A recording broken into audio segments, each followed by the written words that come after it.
So let's get this week's party started. I have a question for you. All seriousness for a second, just for a second. If I were to ask you to hate, if I told you I need you to hate, would you be willing to? Maybe that's confusing. Probably is. We should probably talk about it.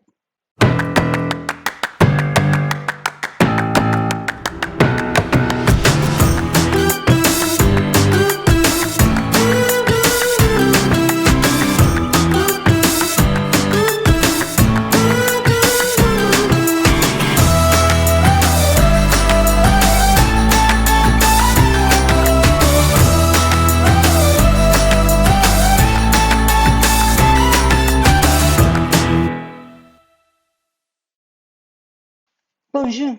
Mishko Paganan Queen Adishnakas Mangdodam. Hi everybody. It's Sandy Boucher here once again. I'm Red Thunderbolt Woman of the Loon Clan, a proud member of Seine River First Nation in Treaty 3 territory in Northern Ontario, and this is not my usual angle. If someone had told me years ago that I would do a YouTube video asking people to hate, I would have told them they were nuts in the head. But during my break, I was catching up on some movie viewing and something I never do. I miss it.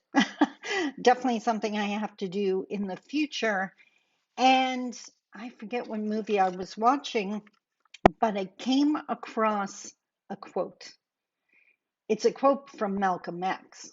Here's the quote: "What you do not hate, you will eventually tolerate.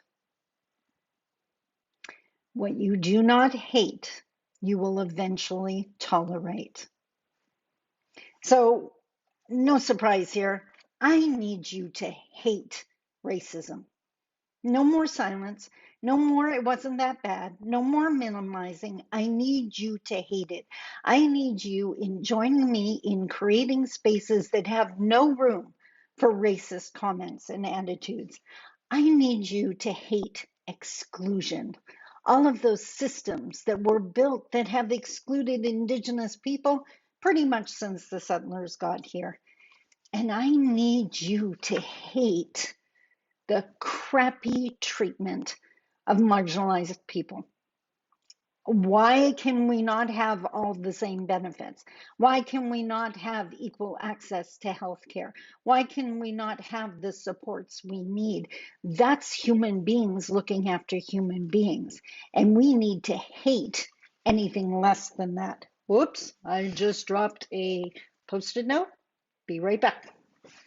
I am back. This one was so big, my index card spilled over into post-it notes. So I need you to hate those things. And here's why.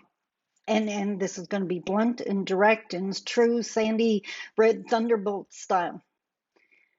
Because silence kills. Silence kills, and it kills us. Every single day, Indigenous people lose their lives, either to systems or circumstances or other people, because people didn't hate those situations enough to do something about them, to create them. Indigenous people are flowers trying to grow in soil doused in gasoline. You have heard me say this a million times. We need to hate the systems that have created that environment. And we need to vocally be part of changing them. Because if you do not hate that enough to speak up, then you got to own your place as being part of the problem. That was blunt, but that's the truth. There is no option. And before you say anything else, talking about this silence and that silence kills, this is a generational thing. And I hope you realize that, because every now and then, I'm not sure if it's happened on YouTube, but it's definitely happened in my work over the years, whether someone's responding to a blog post or whatever the case may be. And they always want to hang on to this illusion. We're talking about when the settlers first got here and first started organizing into governments. And these people want to believe that the everyday average settler, where's my Elmer Fudd? I love that cartoon. That the everyday average settler had no idea how the indigenous people were being treated, had no idea about residential schools, that that was a government thing, and that the average everyday settler, if they had known, they would have said something. I don't think you're that naive, are you? So, for one, they knew two things happened. Either they knew, not two things happened, one of two things happened. Either they knew what the government was doing because they elected these people to represent them. They wanted the land that the indigenous people were getting moved off of. They wanted to keep those scary indigenous people away. And if that meant moving them and doing things to eliminate them, they either knew and agreed with it or knew and stayed silent.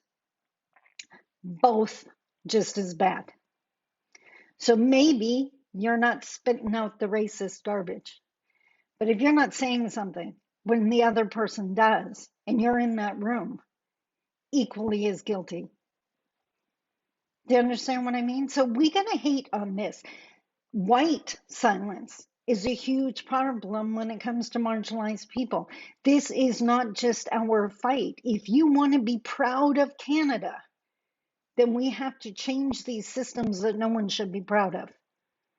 The fact that, in the words of Senator Murray Sinclair, that this country has to acknowledge what it once did to its most vulnerable people, the indigenous people, the indigenous children.